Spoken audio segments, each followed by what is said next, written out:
Every year on 15th August, the flag hoisting is being done by the Prime Minister of India at Red Fort, Lal Killa.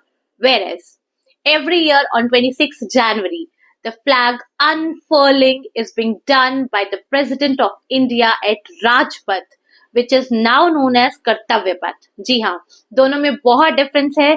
Flag अनफर्लिंग का मतलब होता है ध्वज को फहराना, जबकि flag hosting का मतलब होता है ध्वजारोहण. ध्वजारोहण 15 अगस्त को देश के प्रधानमंत्री द्वारा किया जाता है, जिसमें कि जो ध्वज होता है वो एक पोल पर नीचे बंधा हुआ होता है. रस्सी के सहारे से पहले ध्वज को ऊपर ले जाया जाता है, फिर फहराया जाता है. जबकि 26 जनवरी को जो ध्वज होता है वो पहले से ही पोल पर ऊपर बंधा हुआ होता है, जिसके अंदर कुछ फूल होते हैं. रस्सी को सिर्फ खींचा जाता है और ध्वज को फहराया जाता है. तो इसलिए उस 26 जनवरी को हम कहते हैं ध्वज फहराना, और 15 अगस्त को किए जाने वाले कार्यक्रम को कहा जाता है ध्वजारोहण. तो ध्यान रखेंगे, हम आगे से ये नहीं कहेंगे कि 15 अगस्त को भी ध्वज फहराया जाता है और 26 जनवरी को भी ध्वज फहराया जाता है. अब हम दोनों में डिफरेंस जानते हैं. दूसरी बात, 15 अगस्त पर प्रधानमंत्री ही झंडा ध्वजारोहण क्यों करते हैं और 26 जनवरी पर राष्ट्रपति ही ये काम क्यों करते हैं? इसके पीछे भी एक रीजन है.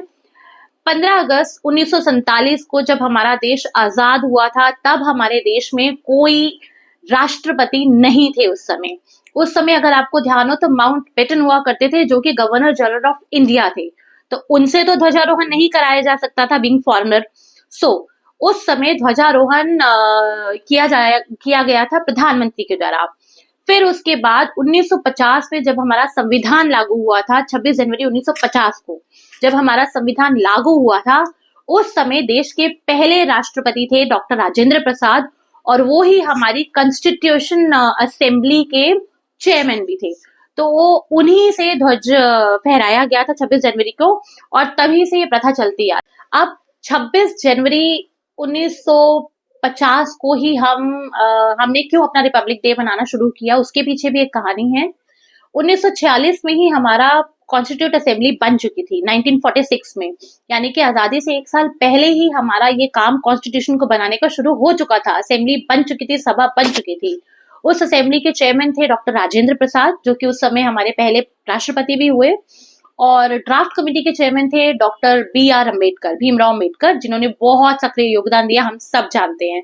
अगर अम्बेडकर नहीं होते तो शायद ये कॉन्स्टिट्यूशन भी हम नहीं बना पाते, या उतने प्रभावशाली तरीके से तो बिल्कुल नहीं बना पाते. तो यहाँ पर 1946 में हमारी असेंबली बनी, राइट. उसके बाद 9 दिसंबर 1946 को ये ड्राफ्ट अप्रूव हुआ. 9 दिसंबर 1946, 9 दिसंबर 1946 को ये ड्राफ्ट अप्रूव हुआ.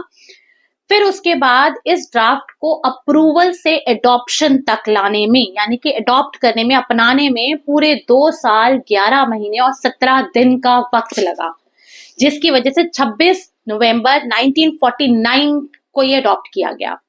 अब कहीं कहीं पे कहा जाता है कि 2 साल 11 महीने 18 दिन लगे, जबकि हमारा जो लोकसभा की वेबसाइट है वो कहते हैं कि पूरे 2 साल 11 महीने और 17 दिन लगे. तो हम ऑफिशियल डॉक्यूमेंट को ही सही मानते हैं जो हमने रेफर किया यहाँ पर. अब 9 दिसंबर 1946 को ये अप्रूव हुआ. 2 साल 11 महीने 17 दिन के बाद 26 नवंबर 1949 को ये अडॉप्ट किया गया. उसके बाद 24 जनवरी 1950 को इस पे साइन किया गया. उस समय 284 के आसपास कुछ मेंबर थे जिन्होंने इसको साइन किया, तो वो टाइम लगा इसको इम्प्लीमेंट करने में. फिर फाइनली 24 जनवरी 1950 में कॉन्स्टिट्यूशन साइन होने के बाद 26 जनवरी 1950 को इसे इम्प्लीमेंट किया गया. तो ये है कॉन्स्टिट्यूशन की एक कहानी, जो कि 1946 से शुरू हुई जब असेंबली फॉर्म हुई थी. फिर उसके बाद 1949 में उसको अडॉप्ट किया गया. फिर उसको 24 जनवरी 1950 में उसमें सिग्नेचर्स और बाकी की फॉर्मेलिटीज की गई, और फाइनली 26 जनवरी 1950 को हमारे देश का कॉन्स्टिट्यूशन इम्प्लीमेंट किया गया, लागू किया गया. तो ये थी हमारी कॉन्स्टिट्यूशन की कहानी, जो कि हम सबको पता होनी चाहिए और हमारे बच्चों को तो खास तौर पे पता होनी चाहिए. तो कॉन्स्टिट्यूशन इतनी आसानी से नहीं बना है, और अगर बच्चों की भाषा में बात करें, बच्चों के लिए थोड़ा इजी बनाने की अगर हम बात करें, तो कॉन्स्टिट्यूशन हमारे लिए इसलिए जरूरी है क्योंकि उसमें सब तरह के रूल्स एंड रेगुलेशंस हैं कि आपको सोसाइटी में किस तरह से जीना है, किस तरह से उठना बैठना है, किस तरह से सरवाइव करना है। क्योंकि जब हमें आजादी मिल गई तो सबसे पहला थॉट उस समय लोगों के दिमाग में यही आया था कि आजाद तो हम हो गए, लेकिन सरकार चलेगी कैसे, देश चलेगा कैसे। तो अगर हम अपने घर को चलाने के लिए भी हमारे रूल्स होते हैं ना, हमें इतने बजे उठना है, इतने बजे नाश्ता करना है, इतने बजे रेडी होके घर से निकलना है, फिर आना है, फिर पढ़ना है, फिर खाना है, फिर सोना है, ऑल दोस थिंग्स।